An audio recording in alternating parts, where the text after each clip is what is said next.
Hello and welcome to Lavneesh sir की क्लास। आज की ये शिक्षा निदेशालय राष्ट्रीय राजधानी क्षेत्र दिल्ली की वर्कशीट नंबर 29 जो कि कक्षा छठी के विद्यार्थियों के लिए है।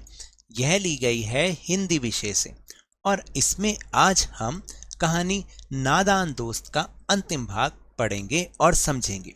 तो चलिए बिना समय गवाए शुरुआत करते हैं मेरे साथ और समझने की कोशिश करते हैं। प्यारे बच्चों, प्रेमचंद द्वारा लिखी कहानी नादान दोस्त के पिछले भागों में हमने जाना कि केशव व श्यामा द्वारा चिड़िया के अंडों की देखभाल करने के बावजूद भी अंडे नीचे गिरकर फूट जाते हैं। आज हम कहानी के अंतिम भाग को हम पढ़ेंगे। तो चलिए शुरुआत करते हैं। माँ ने केशव से पूछा, क्यों रे? केशव भीगी बिल्ली बना खड़ा रहा। मां, तू वहां पहुंचा कैसे? श्यामा, चौकी पर स्टूल रखकर चढ़े अम्मा जी। केशव, तू स्टूल थामे ना खड़ी थी? श्यामा, तुम्ही ने तो कहा था। मां, तू इतना बड़ा हुआ, तुझे अभी इतना भी नहीं मालूम कि छूने से चिड़िया के अंडे गंदे हो जाते हैं। चिड़िया फिर उन्हें नहीं सेती।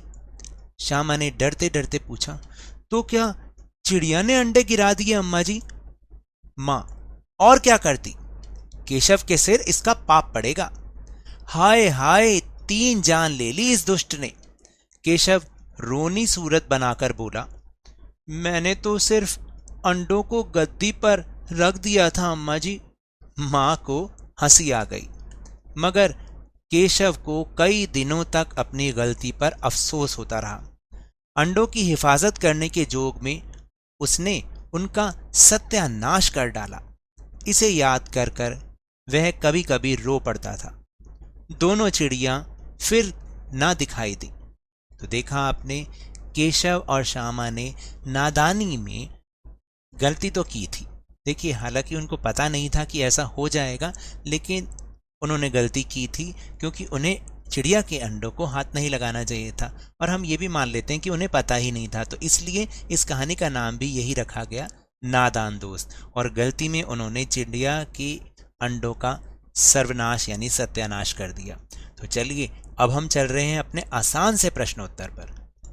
पहला प्रश्न है कि देखिए, भीगी बिल्ली बनना मुहावरे का अर्थ क्या है?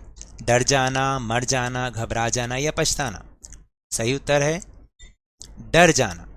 फिर प्रश्न नंबर 2, केशव ने अंडों को कहां रख दिया था? घोंसले में, टोकरी में, कपड़े पर या गद्दी पर? आप बताओ। सही उत्तर है गद्दी पर। फिर प्रश्न नंबर 3, मां के डांटने व समझाने का केशव पर क्या प्रभाव पड़ा? देखिए, मां के डांटने व समझाने पर केशव को अपनी गलती पर बहुत अफसोस हुआ और वह दुखी हुआ। फिर इसके बाद है एक गतिविधि। अगर आप केशव के स्थान पर होते तो आप कैसा महसूस करते, लिखिए।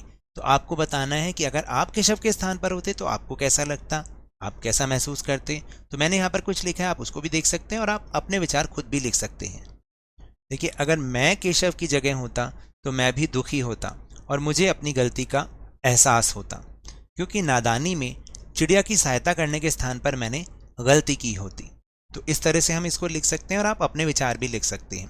तो ये तो थी आज की वर्कशीट। अगर मेरे इस तरह समझाने से अब आपको समझ में आने लगा है ना, तो इस चैनल और वीडियो को लाइक कीजिए। लाइक का बटन ही तो दबाना है, साथ में दबा दीजिए। शेयर कीजिए और अगर आप नए हैं ना तो सब्सक्राइब भी कर लीजिए ताकि सारी नोटिफिकेशंस आपको टाइमली मिल जाएं।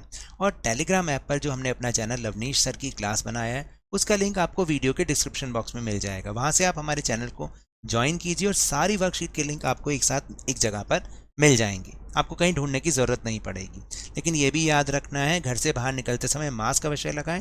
नियमित रूप से अपने हाथों को साबुन और पानी से धोते रहिए और जब भी आपकी बारी है और जब भी संभव हो कोरोना का टीकाकरण ज़रूर करवाएं, क्योंकि कोरोना को हराना है और ज़िंदगी को एक बार फिर से सुहाना बनाना है। इसी उम्मीद के साथ बहुत बहुत धन्यवाद।